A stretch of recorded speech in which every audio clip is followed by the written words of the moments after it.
What's up, Leafs fans, and welcome to Leafs Digest. Not a Leafs themed video that we have for you guys here, but this one, a guy who always seems to find himself in some sort of spotlight, whether it is for positive or negative reasons, has gone out and essentially called out the NHL. I'm going to read the quote right here because it is very to the point. It is the entire topic of this video that we're going to break down here. Going to be breaking down whether or not we think these comments are just, whether he had a right to say these things, what we think about them, and how we go from here. Basically, Brad Marchand in the media the other day says the NHL and NHLPA can change the rules of the CBA to add a taxi squad so that they don't miss any games and don't lose any money, which was already being agreed upon that players will pay back in escrow until the owners are made whole from what they have lost during the pandemic, regardless of how many games are missed. Yet, they can't do a taxi squad during the Olympics so they can honor the agreement they made so the NHL players can go. Please tell me that's not BS. And for all of you who want to pipe back about forfeiting pay while being gone, yeah, not a problem. Let the players make their own choice. So, Goody, I mean, right off the top here, it is a very, very pointed statement. He kind of goes at it in different layers, essentially starting with calling out the NHL and the NHLPA's lack of ability to hold true to the agreement that they had made last season to go to the Olympics for 2022-2026. Starts to follow it up with the owners and the escrow, kind of going at that a little bit, and then finishes it off with going at anybody who is willing to take a jab, saying that, well, the players are mad about the money and not getting the money or not having to pay the money to go to the Olympics, and saying, yep, that's nonsense. Let the players make their own decision. I'm just curious before we, as we get into this here, what do you make of these statements? How do you feel about them? Or this statement, I guess. I think he's onto something a little bit. He's speaking from definitely a privileged standpoint. Brad Marchand's been in the NHL for so long, has a great reputation, made a lot of money, great rapport with his team. He doesn't worry about everything that even a really good other player in the league might be worrying about, especially a younger one. And, maybe he doesn't have the same concerns about COVID-19 that some other player might. We already know there's a ton of different people in this spectrum, especially even within the NHL, who have different beliefs about COVID, their risk factor, and their willingness to travel to China right now. So there's a whole bunch of things that, I think people have a right to choose. And even though he's saying, yeah, you guys have your right, exercise your right, it's not always that simple. And the NHL doesn't want to put people in those positions, especially when asked to represent their country. It's kind of an awkward thing, right? Like, pick your beliefs or pick your opportunity to represent Canada. And I'm not saying it's going to come down to that for, many people or maybe even anyone. I just think the NHL prepares for sort of the worst with these things. And there is the opportunity for controversy here. What I do think he has a right to say, however, is that we should have gathered and discussed this because they did come to an agreement with the Players Association. So I think at very least they should vote on possible amendments to make it work, or at least get all of their justification and have an opportunity for Brad Marchand to voice these complaints to the Olympic Committee or NHLPA, whoever's making the decisions, before it's actually finally done. Mm-hmm. Yeah, well, it's kind of weird because, Brad Marchand, when it comes to him, I feel like you're probably in the same boat as, you immediately, don't want to agree with what this guy's saying just because of, who he is and kind of the reputation he's had.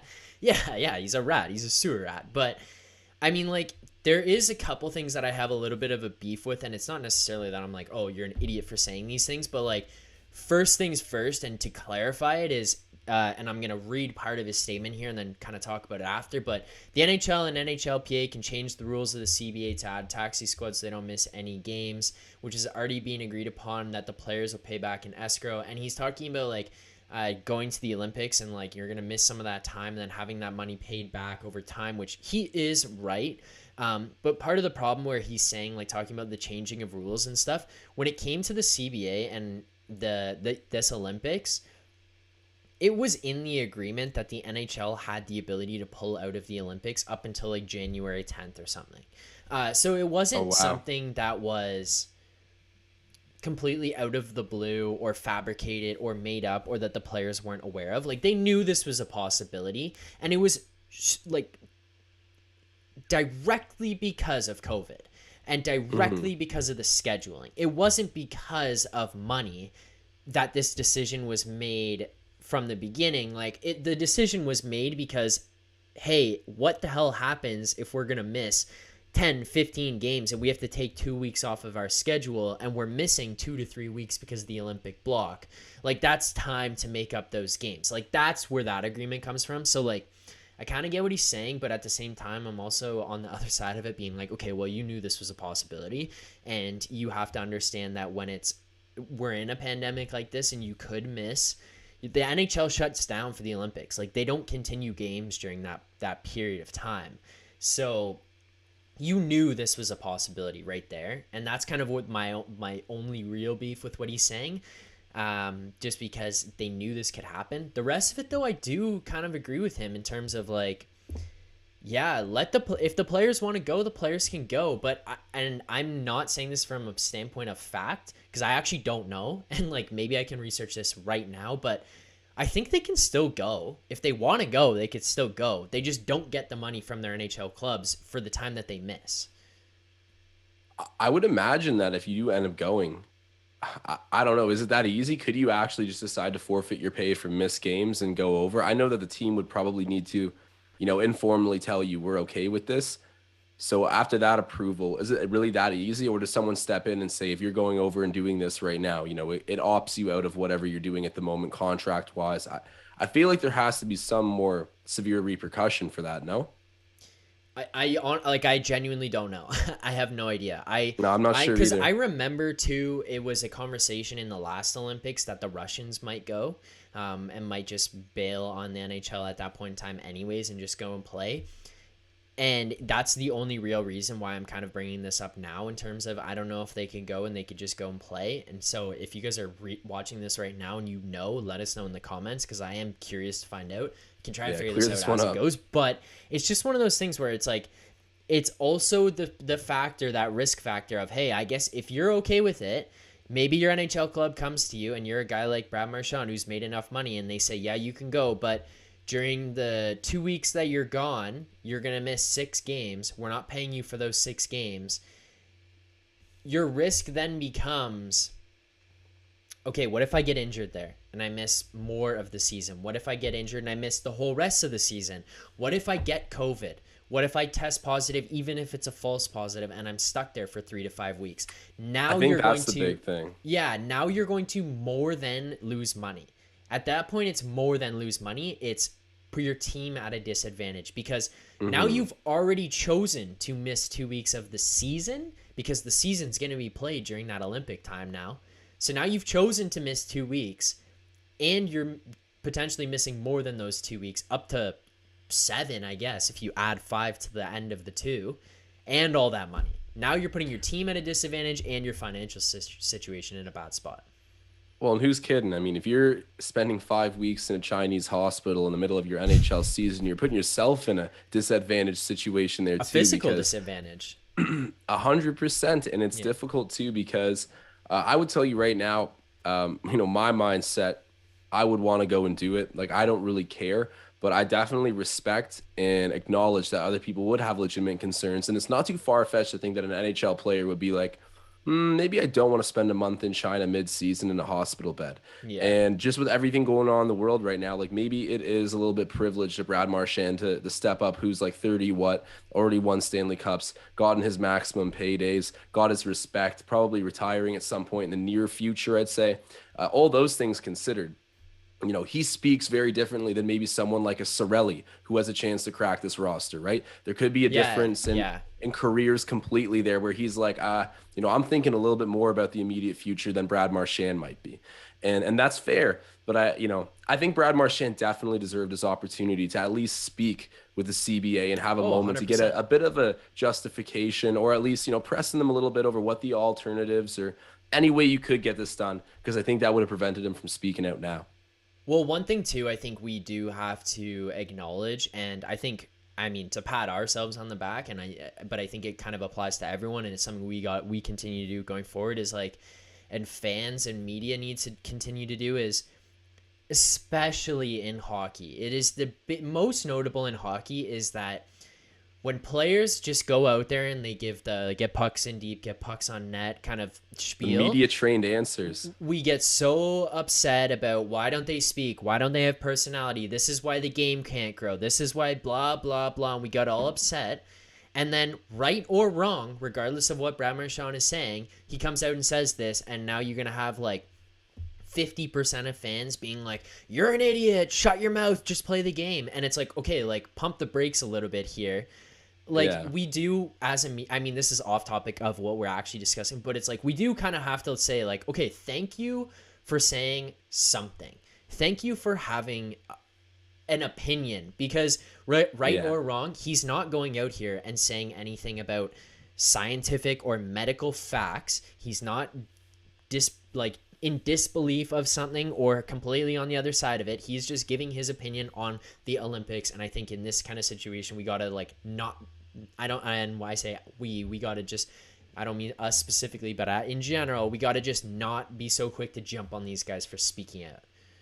Yeah, I completely agree. And as much as I'm saying Brad Marchand speaking from a privileged situation, I still appreciate his right to exercise, Yeah. his ability to complain and question things, because especially a guy who's accomplished what he has, I think has a right to get some answers. And I think he would have been given those answers before had they done the right thing and held a bit of a questioning or exploration of alternatives for the Olympics. That should have happened. Maybe it did. I definitely haven't heard about it, and it doesn't sound like Brad Marchand has either. But yeah, you got to respect someone who's willing to inject some media personality into hockey, stand up and at least give their opinion and be firm about it. I definitely have all the respect in the world for Brad Marchand for that, and I do get why he's upset. I'm upset Yeah. too. No World Jays or that. It's been rough. Yeah, it's man. a COVID's bummer, taken man. us It's out. tough for international hockey right now. Like it's some Yeah, international hockey, one way or another, is some of the most exciting hockey that hockey fans and fans of competitive athletics in general get to watch. Like you look at 2010 not World Juniors, 2010 Olympics.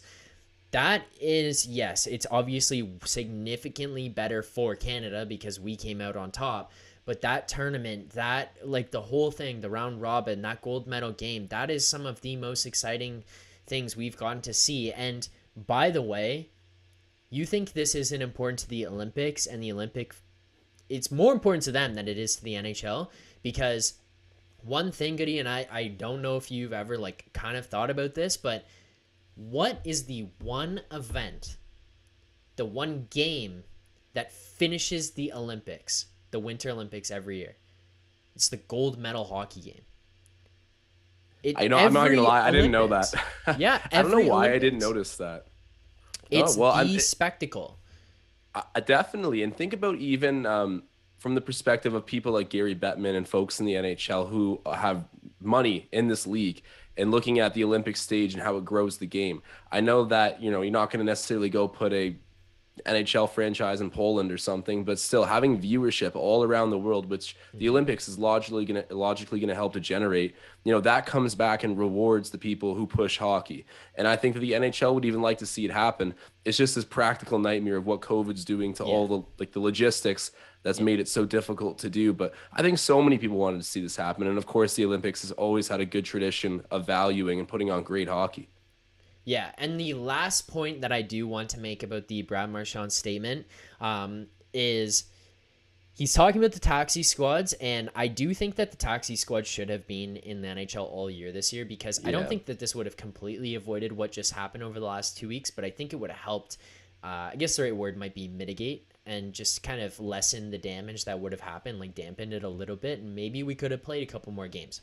That aside, hindsight is always 2020, like it's easier to look back, but the only real, like the other thing that I kind of disagree with here, where he's saying why can't we have the taxi squads during the Olympics, is that if you go over a 2-week period of strictly relying on guys to fill in the roles of, like, let's pinpoint the Leafs here, just because this is a Leafs podcast and this isn't to be like all upset about, oh, the Leafs would be at a disadvantage, but like, okay, you're gonna lose Austin Matthews, Kasha, probably, potentially Kampf, Mrazek, maybe Campbell, Riley, Maybe Marner, maybe JT. Marner, Tavares, and I'm not saying these guys are locks, but like potentially. Okay, so you could lose potentially 8+ guys.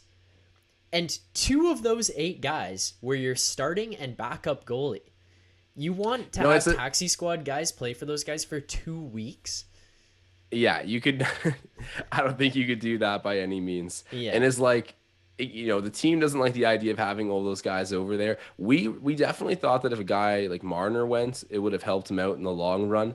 But Yeah. no matter whether he comes back a slightly better hockey player or not, the NHL is going to be fighting the whole way through to make this financially feasible. I'm not surprised they pulled the plug, man. I'm really not, but it sucks. And you're No. right that they were in their right to until the 10th or whatever they set it as the date. So Brad Marchand and the others knew this could have happened, but yeah, the taxi squad's an interesting debate there for sure. I don't do the number crunching for the league, so I guess they have a better informed Not opinion a on it. numbers But guy. I'm just gonna side with Brad Marchand today. I'm just gonna go ahead and give him the big retweet on Twitter. Fair enough.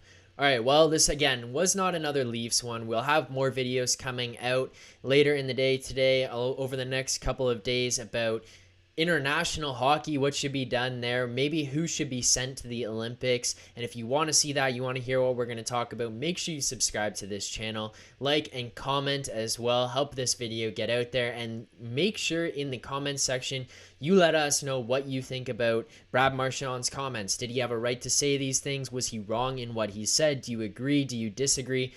What should the Olympics do about which players get sent over there? Who should Canada be bringing? Did the NHL handle this properly? Let us know in the comments.